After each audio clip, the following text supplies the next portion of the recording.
Президент Российской Федерации Владимир Путин поручил разработать единые критерии к экономическому обоснованию и порядок предоставления мер господдержки при разработке нефтяных месторождений в Российской Федерации. Кроме того, Минэнерго России совместно с Минфином должны будут предоставить финансово-экономическое обоснование предложений по оказанию мер государственной поддержки при разработке Приобского нефтяного месторождения.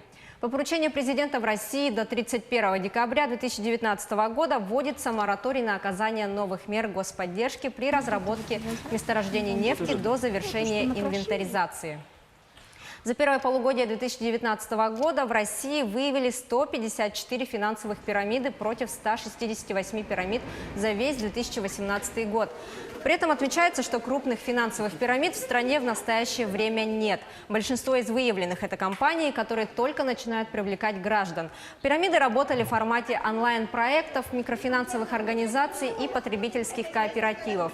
Также в Центробанк отчитался о выявлении на финансовом рынке более 1000 нелегальных организаций, из которых большая половина является черными кредиторами. Уже осенью Банк России рассчитывает начать обсуждение возможности включать в черный список организаторов финансовых пирамид и нелегальных кредиторов. В Якутске стартовала стратегическая сессия по рассмотрению проекта стратегии развития арктической зоны республики. В течение 2 дней, поделившись на команды, участники сессии будут работать по направлениям «Человек в Арктике», «Пространственное развитие», «Развитие местного производства», «Малое и среднее предпринимательство», «Реализация крупных инвестиционных и инфраструктурных проектов», «Экология», «Наука», «Международные проекты». По итогам стратегической сессии участники сформируют ряд предложений, которые будут рассмотрены на федеральном уровне. Стратегия развития арктической зоны Якутии будет принята уже в августе этого года. Якутия вошла в число субъектов, которым будут предоставлены субсидии из федерального бюджета на 2020-2024 годы на реализацию мероприятий национального проекта образования. Из 8 поданных республикой заявок отбор федерального министерства прошли 7. Конкурсные документы регионов отобраны соответствующей комиссией Министерства просвещения Российской Федерации. Среди основных критериев отбора, в частности, являются обязательства субъекта обеспечить софинансирование.